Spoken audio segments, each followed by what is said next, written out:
Барлықтарыңызға қайырлы күн достар, сіздермен бірге Диана. Бүгін сіздермен 3 шоколаде тортын дайындаймыз. Ол үшін видеоны соңына дейін көріп, лайк басып, комментарий жазып, каналға тіркелеміз.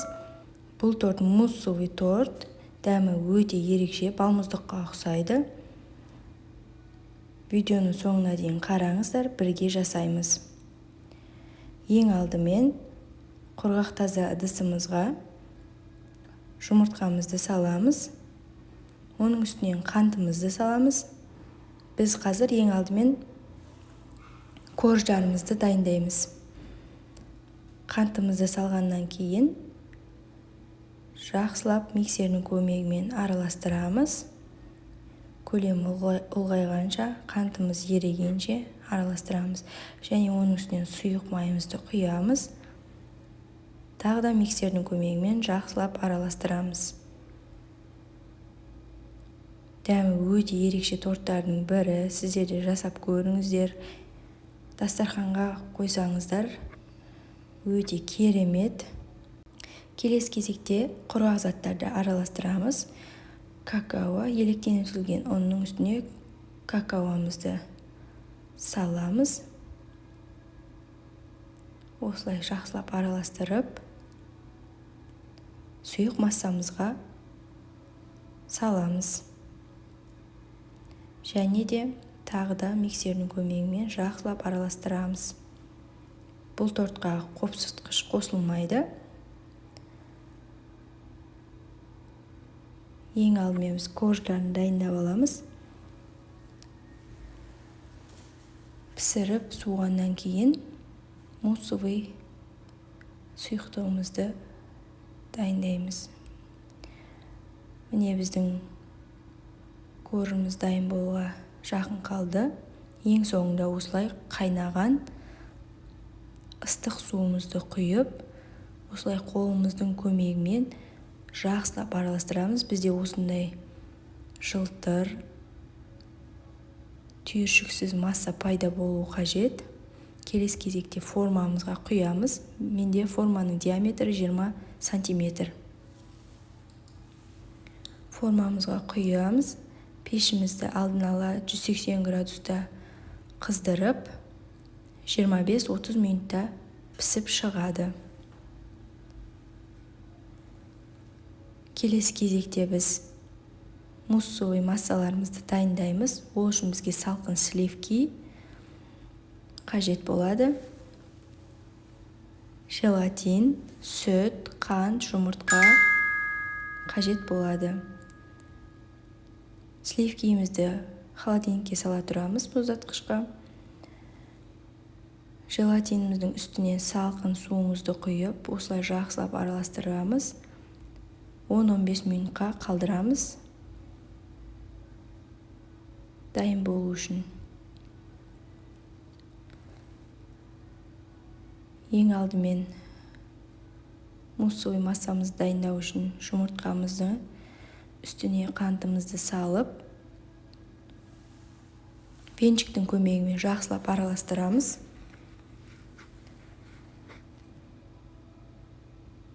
Шоколадымызды водяной баняда ертіп аламыз. Ал сүтімізді осылай оттың астында ысытып, қайнатпаймыз, ысытамыз. Осылай ақырын массамызға құямыз. Бірте-бірте құйып шығамыз. Бірден құйсақ, жұмыртқамыз пісіп қалуы мүмкін.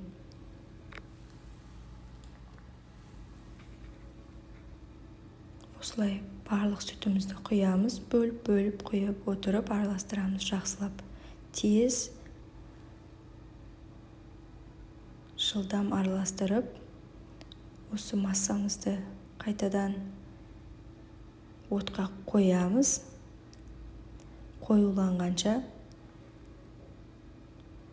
оттың астында ұстаймыз. Міне бізде осындай қою масса пайда болуы қажет. отымыздың астын сөндіреміз. Жабысып қалмау керек асты. Міне бізде осылай қою масса пайда болды. Келесі кезекте осы массамызды суытамыз. Жұмыртқалы массамызды суытып, үстінен дайын болған желатинімізді саламыз. Және венчиктің көмегімен жақсылап араластырамыз желатиніміз ерігенше. Келесі кезекте қою қара түсті шоколадымызды, мен Қазақстан шоколадын қолдандым.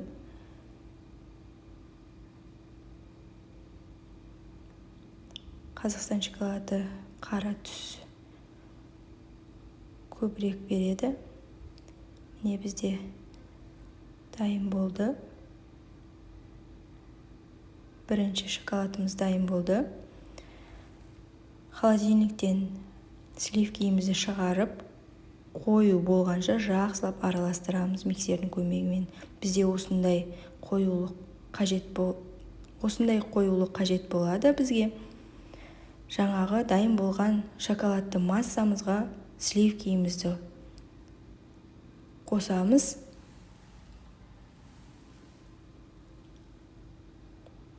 Сливкиімізді қосып, миксердің емес қолымыздың көмегімен осылай жақсылап біркелкі қалыпқа келгенше араластырамыз. Бізде осындай масса пайда болу қажет. Келесі кезекте суыған тестамыздың үстіне осы шоколадымызды құямыз. Бізде бірінші шоколадымыз уже дайын болды.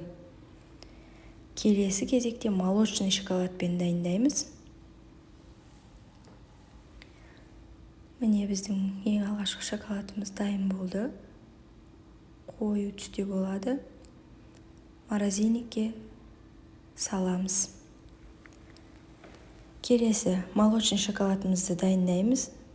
Дәл жаңағы рецептпен желатинімізді суымызды құямыз, 15 минутқа қалдырамыз, жұмыртқамызды саламыз, оның үстінен қантымызды салып, жақсылап араластырамыз.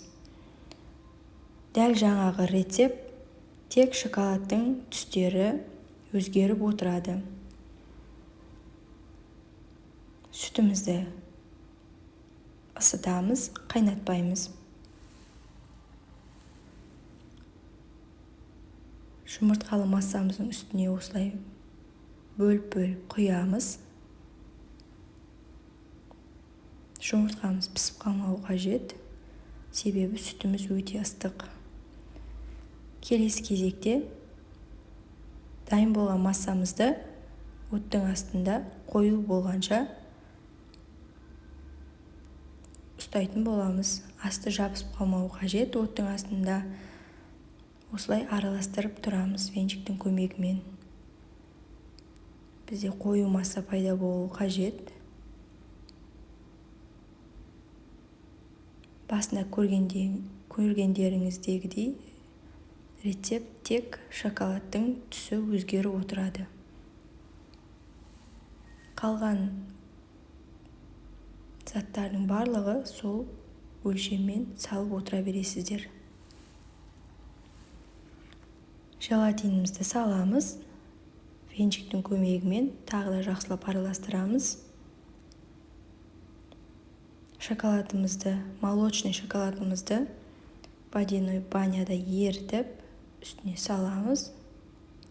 Менде бұл шоколад Милканың молочный шоколадты түрі.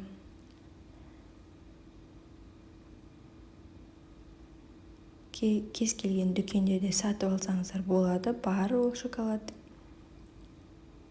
Міне бізде осындай сұйықтықта болды.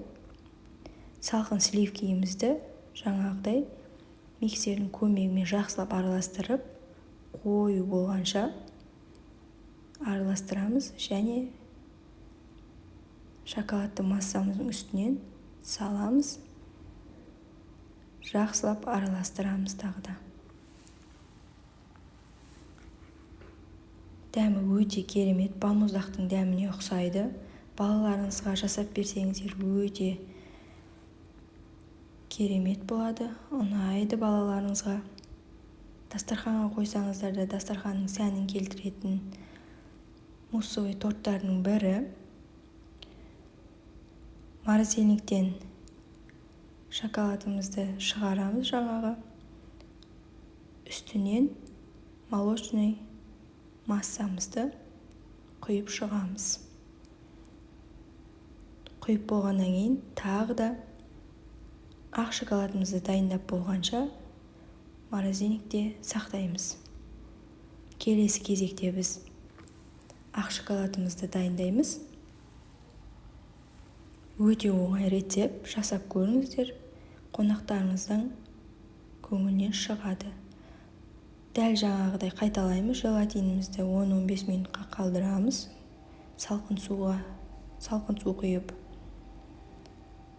Тағы да бір жұмыртқамызды салып, қантымызды салып, венчиктің көмегімен араластырамыз.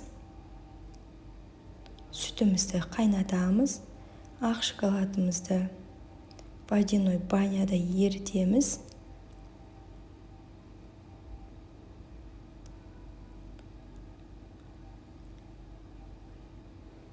Рецепттегі өлшемнің барлығы описаниеде жазылып тұр. Осы рецептпен жасасаңыздар, осылай әдемі торт шығады. Сәтті рецепттердің бірі деп айтсам болады. Өте оңай, кез келген адам жасай алады.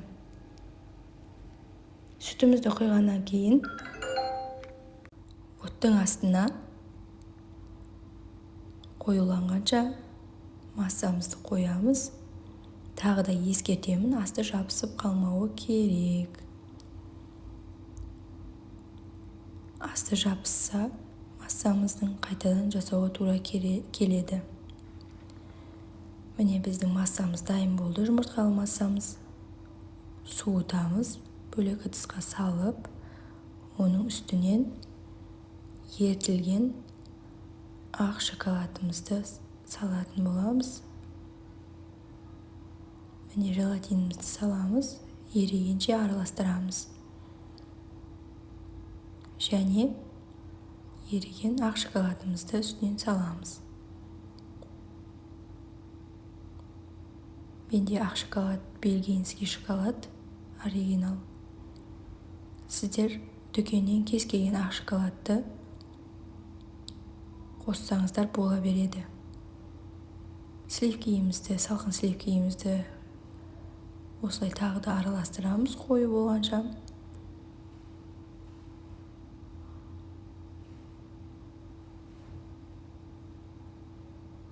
Және шоколадты массамыздың үстіне саламыз.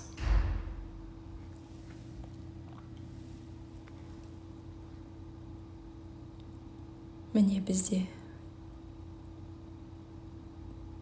шоколадты массамыз дайын болды. Ақ шоколадты массамыз. Осылай қолымыздың көмегімен араластырамыз. Өте әдемі болып шығады, қараңыздаршы. Және морозильниктен шығарамыз тортымызды. Бізде соңғы штрихтар. Ақ шоколадымызды құямыз. Тағы да морозильникте бір түнге қалдырамыз. Сонда біздің тортымыз өте керемет болып шығады. Міне бізде өте керемет торт пайда болды.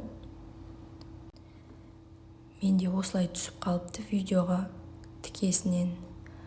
Сонда да салып қояйын сіздерге дайын болған тортымыздың. Осылай арасын кесіп көрсетейін. Өте керемет. Видеоны соңына дейін қарағандарыңызға рахмет. Сізде де жасап көріңіздер. Кез келген қонақтарыңыздың көңілінен шығатын торттардың бірі. Менің каналым өте пайдалы. тіркеліп, лайк басып, комментарий жазамыз. Сіздердің қолдауларыңыз мен үшін өте маңызды. Міне біздің тортымыздың ортасы осылай өте тамаша, нәзік болып шықты. Сіздерде жасап көруге кеңес беремін. Ас болсын, сау болыңыздар.